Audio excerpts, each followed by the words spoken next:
Welcome to Alaska Weather, a production of Alaska Public Media and the National Weather Service, Alaska Region. Produced and broadcast daily from the studios of KAKM, Alaska Weather provides complete forecasts, public, marine, and aviation for all of Alaska. Alaska Weather is made possible by the following sponsors. Indie Alaska is a groundbreaking series that dives into the lives of people living in the last frontier. Each episode introduces you to colorful characters from around the state.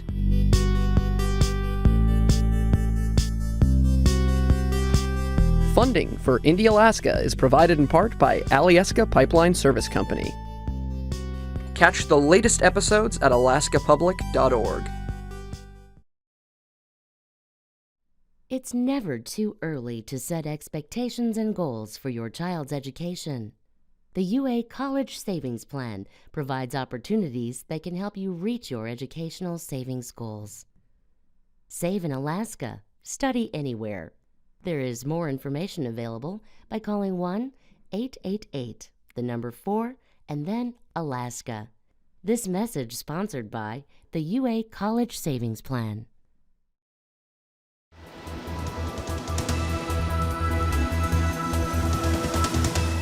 The National Weather Service. Hello again, everyone, and thanks for joining us here at KAKM for this Tuesday's edition of Alaska Weather. I'm Dave Percy, a meteorologist with the National Weather Service, and I'm hosting tonight's show. On satellite imagery here of the Western Pacific, low pressure here over the Sea of Okhotsk kind of spun up there. A lot of cold air coming out of Asia to the south of that. And the front right through here is going to be a development along this front right about there. And that's going to move up into the western Aleutians tomorrow. And then another wave here will cut across the Kamchatka Peninsula toward the Komodorskis during the same time period. And this main low will stay parked here over the northern Sea of Okhotsk. Otherwise, you can see a weak system passing southeastward across the central Aleutians earlier today. And that left some clearing behind that area in that both at Adak and Atka, as most of the moisture was near or to the south of the Aleutians, continuing on to the southeast. Over the Gulf of Alaska, low pressure here south of Kodiak Island, and the frontal band coming northward and weakening as it moves inland here. As we'll roll this along, the more brighter, denser cloud shield there over the southeast coast, a lot of moisture streaming northward, everything moving off to the east there, the low weakening and shifting eastward as well. But that brought some rain into Kodiak Island this afternoon, and then this bent back portion of the front here from Nunivak Island down to the Alaska Peninsula, bringing some rain into that area and pretty gusty west winds across the Alaska Peninsula. Otherwise dry here with some clearing, areas of clearing here over the central and eastern interior, and generally cloudy up across the Arctic coast, north slope and northeast interior. And back out to the west, you can see this system that this morning moved across Adak and Atka, and then dropping off to the south there. And you can see the clearing showing up between this system and then another trough extending back to the northwest of Adak. Not a bad day over the Aleutians as a whole today, with on Alaska pretty good conditions there, just some isolated showers over the Pribilof Islands. And on today's chart, the heaviest rainfall occurring over the southern southeast coast, with both Annette and Port Alexander receiving over 2 inches of rain.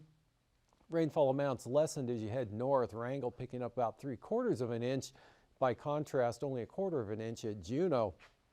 Otherwise, the easterly flow here bringing some rain into Kodiak Island, where they picked up about 1/2 an inch of rain. And then the moisture coming southward brought about 1/3 of an inch of precipitation both to Cold Bay and Nelson Lagoon. False Pass had westerly winds gusting over 40 miles per hour earlier today, so pretty brisk conditions associated with that frontal boundary there across that area. And pretty windy up along the Arctic coast as well. Easterlies or east-northeasterly winds about 15 to 35 miles per hour. A little lighter there along the central coast at Barrow, but areas of light snow and patchy fog seen from the eastern Arctic coast right on down into the North Slope area. And the system here continues off to the southeast tonight, just a weak trough. Scattered showers possible there from Unalaska in across the Alaska Peninsula. A little more numerous showers here from Nunivak Island down across the central portion of the peninsula. Weakening front swing some moisture into the possibly AKwx area. And then there's that next system on the edge of the map that'll be moving in tomorrow. Low pressure again redevelops here off the southwest coast, but again, most of the moisture staying along and offshore. Mostly cloudy and mostly dry conditions here. Could see a little more clearing up here over the northwest interior, and possibly some mixed precipitation here over the eastern interior areas from the eastern Alaska Range northward. And of course, that'd be in the form of snow with any elevation at all, but amounts are going to be not too significant at all. And a band of light snow and flurries there from the eastern Arctic coast continues down across into the North Slope areas right up to the north side of the Alaska Range. And this low center continuing east and a little to the northeast there. So the initial front moves into Canada and weakens into a trough, and the one over the interior just completely dissipates. Another trough swings in, brings some rain and showers here for the southeast coast, with showers extending westward to possibly eastern Prince William Sound, southern Kenai Peninsula. There's a chance of a scattered shower or two over Kodiak Island tonight. And then looking ahead to tomorrow, we'll see this low center lifts northeastward and continues to weaken, but enough gradient here to keep some pretty brisk winds along the panhandle with periods of rain and showers. Rainfall amounts won't be nearly as heavy as they were over the southern areas today, but still pretty wet conditions from the Queen Charlottes right up to the about Yakutat area. Scattered showers along the North Gulf Coast, possibly into Prince William Sound. Looking for partly sunny skies after some patchy morning fog here over south central Alaska, and just mostly cloudy and dry over much of the central and western interior. Weak low along over Kuskokwim Bay, but all the moisture out here over the southeast Bering Sea, so stay showery along the Alaska Peninsula with unsettled weather back up across the Pribilofs, and areas of snow still up over the northeast interior. Light snow, nothing really significant falling, nothing more than an inch if that, and that would be up along the northern slopes of the Brooks Range there, and flurries back along the eastern Arctic coast, but staying pretty breezy up there. Winds out of the east and northeast from Point Hope all the way back to Demarcation Point. And here's this next system spreading rain in possibly as far east as AKwx tomorrow, with the low center 997 millibars just south of the western Aleutians there.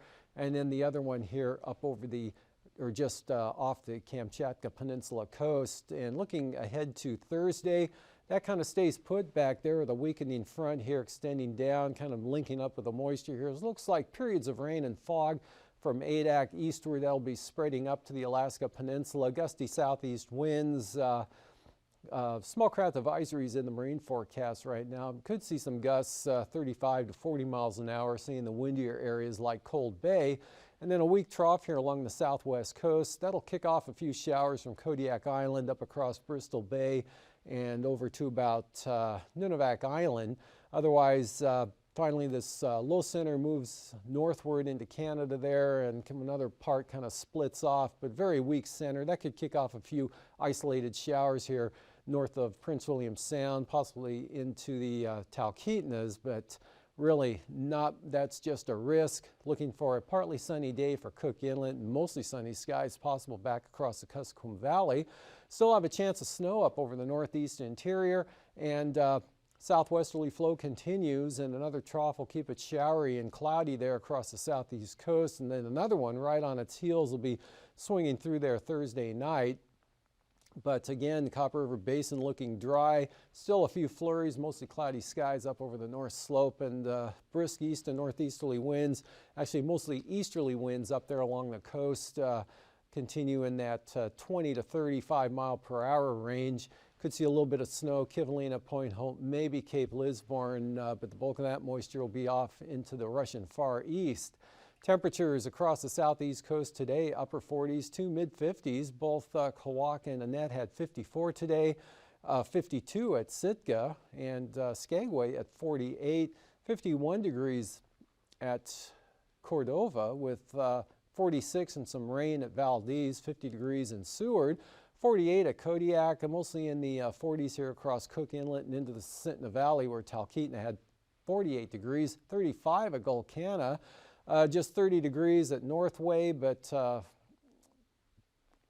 Delta and Fairbanks closer to 40 with 35 at Tanana, lower 30s there in the Koyukuk Valley at Bettles, and a 28 with northeast winds 10 to 20 miles an hour at Fort Yukon, 23 at Arctic Village, and a Tuvik 18, and mostly in the lower to mid 20s along the Arctic coast, temperatures ranging from 26 there at Kaktovik over to 19 at Point Lay, and then back into the 30s here over the northwest with temperatures near 40 there, both at Nome and Golovin.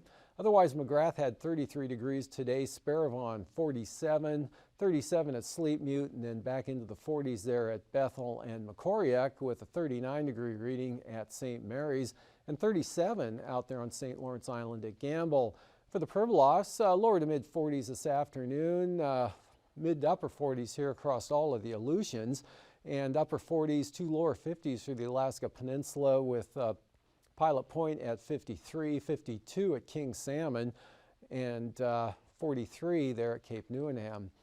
For the lows tonight, in the 40s for the southeast coast and in the 30s here across south central Alaska, near 40 Kodiak Island, lower 40s the Alaska Peninsula and the Aleutians, and upper 30s from the Pribilofs up to St. Lawrence Island.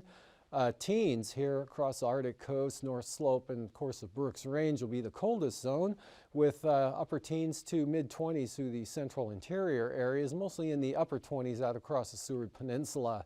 And for highs tomorrow in the lower to mid 20s along the Arctic coast, chillier through the Brooks Range, and then into the lower to mid 30s here over the central interior, the mid and upper Tanana Valley areas, near freezing out toward Tanana and to the west, and then kind of a contrast here, upper 20s on the north side of the peninsula to upper 30s on the south side, mostly in the 40s again, much like today here over south central Alaska, upper 40s to lower 50s across the Panhandle. Flying weather tomorrow, marginal VFR, again, those surges of moisture coming in on that southwesterly flow into the Panhandle. So marginal VFR, it looks like this is a forecast for tomorrow afternoon. The bulk of the IFR will remain off the coast. And then just some areas of marginal VFR back to the west and southwest. Looks pretty good VFR-wise here through much of the interior and the eastern Arctic coast into the North Slope. Could see some IFR conditions. IFR from the Alaska Peninsula back out toward the Pribilof Islands with some marginal conditions back up toward St. Lawrence Island. VFR, the Alaska Peninsula, eastern Aleutians, and then some IFR showing up out west.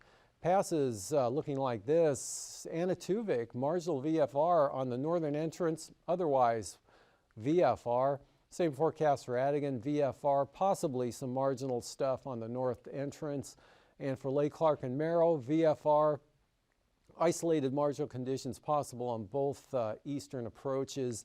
And for Rainy, marginal VFR to start with, becoming VFR probably by late morning at the latest. And then Windy looks VFR, Isabel VFR, and Mentasta all looking good. Tomorrow for Tanita, open VFR flying through that pass. Portage starting out marginal, becoming VFR.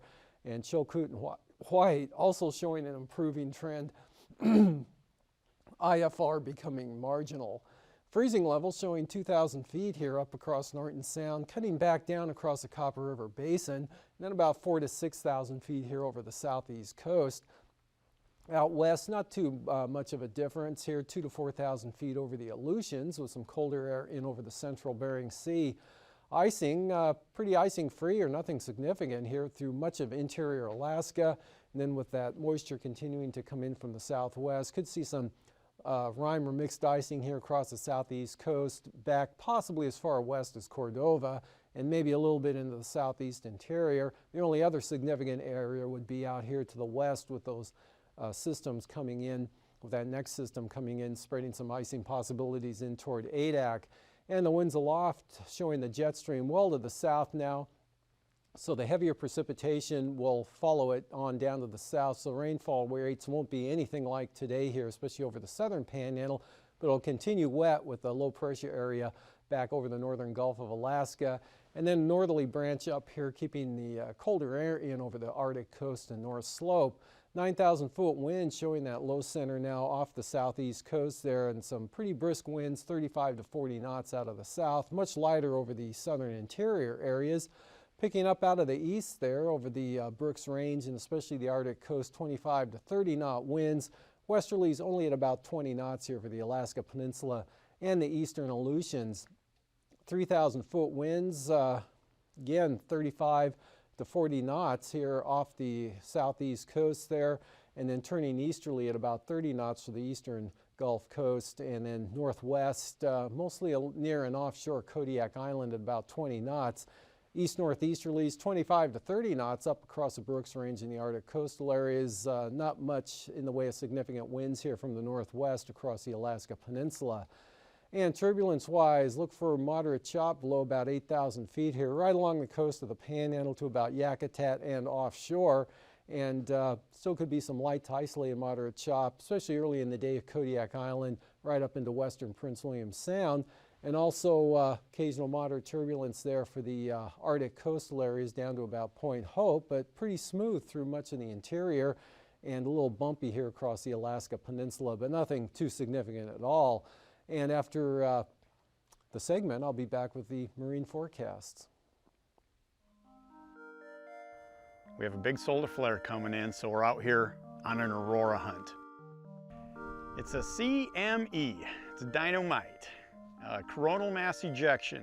It's when the sun, it kicks off energy and these explosions that are larger than the Earth, explosion type things coming off of sunspots. And if that energy is pointing straight at the Earth, it gets caught up in our magnetic field, and that energy, electrons, come down our magnetic field, collide with oxygen up there about 50 or a couple hundred miles high, and that's what generates the northern lights.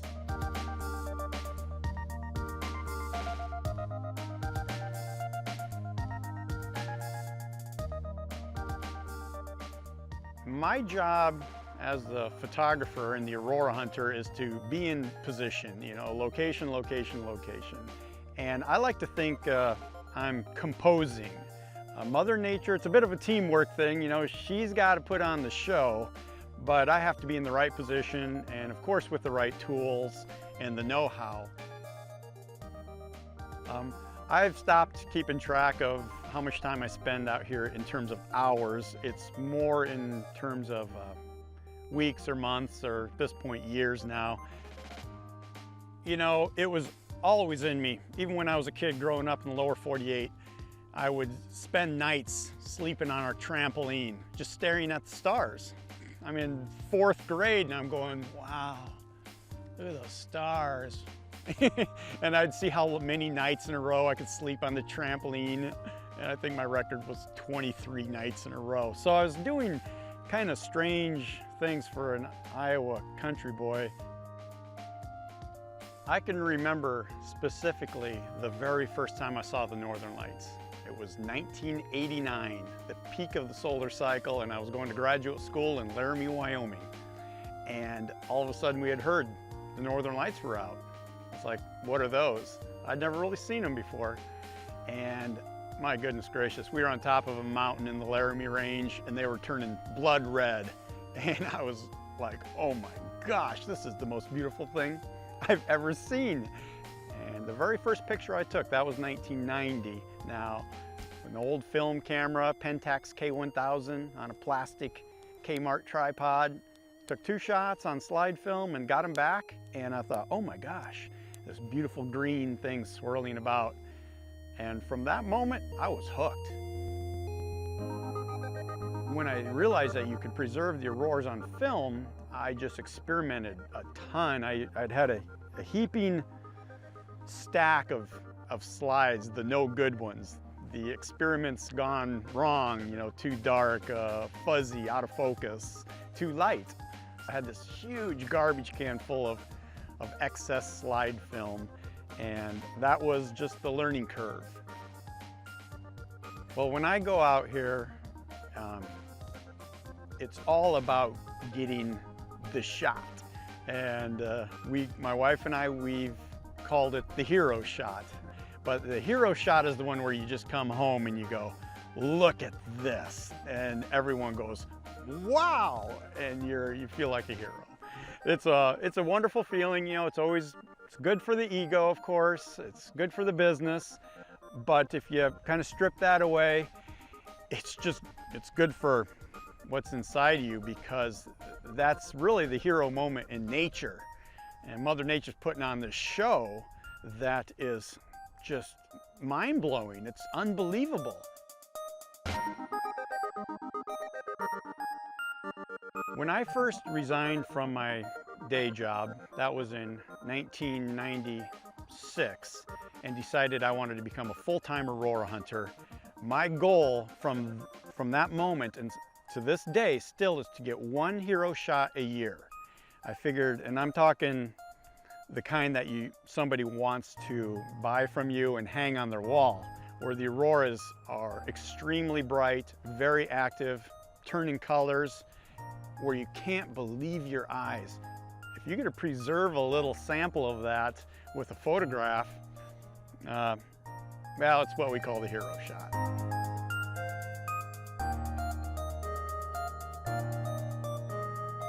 Wow, what a feeling. I mean, oh, you're elevated, levitating, you're lifted up, your spirits are so high that I love that feeling. And I think I get that so much from seeing cool things in nature that I will go way out of my way to find that. And I can, you know, the next day, well, I'll be just laying there thinking about it and thinking how lucky I was, or how fortunate. Of course, I just, you know, spent 2 weeks sitting there staring at the sky and not seeing anything, so you got to remember that, you know, luck is kind of a relative term, but I still just feel incredibly lucky to be even in a position to where I could have been there, taken a photograph of it, and just mainly experienced it. Well, that feeling could last for days.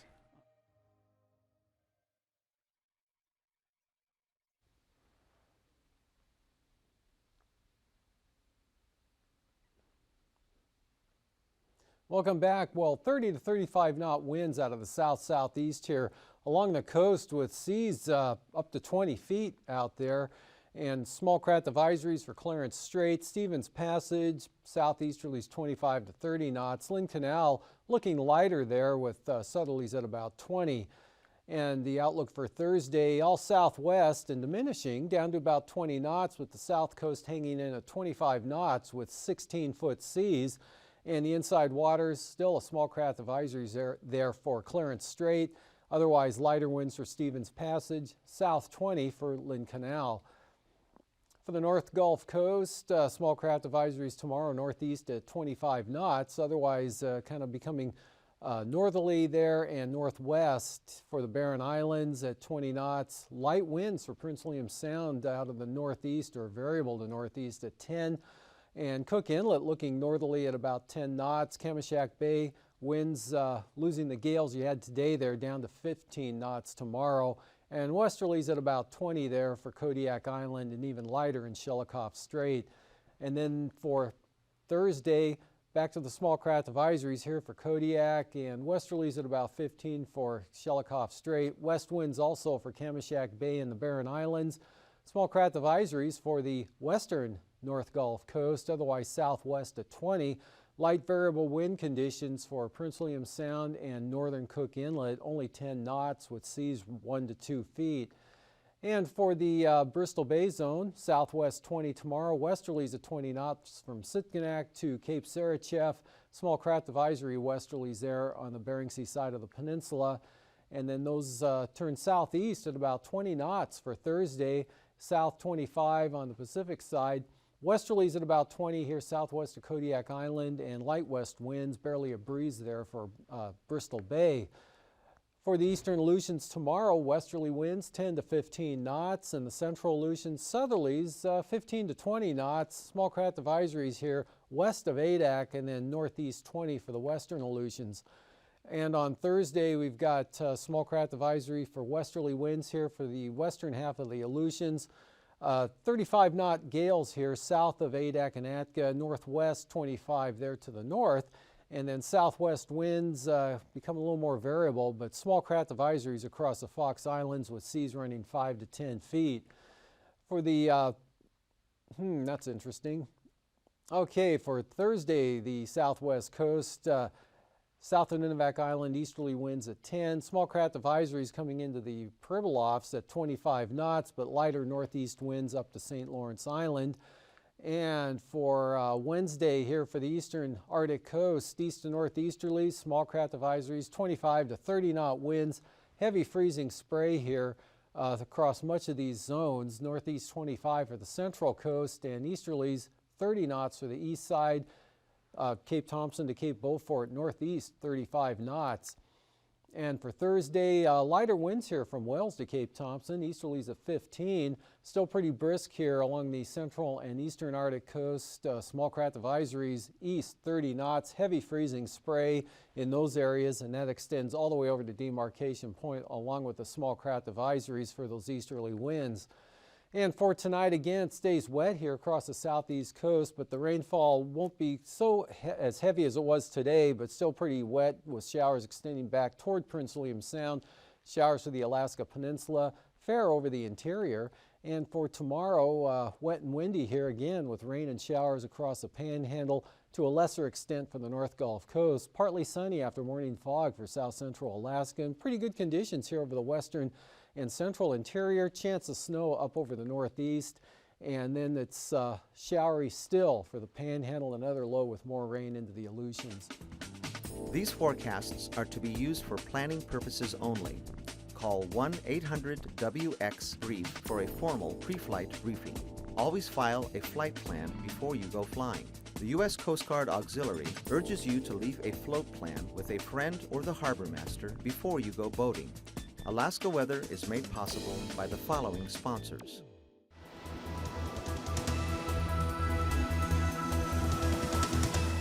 The National Weather Service.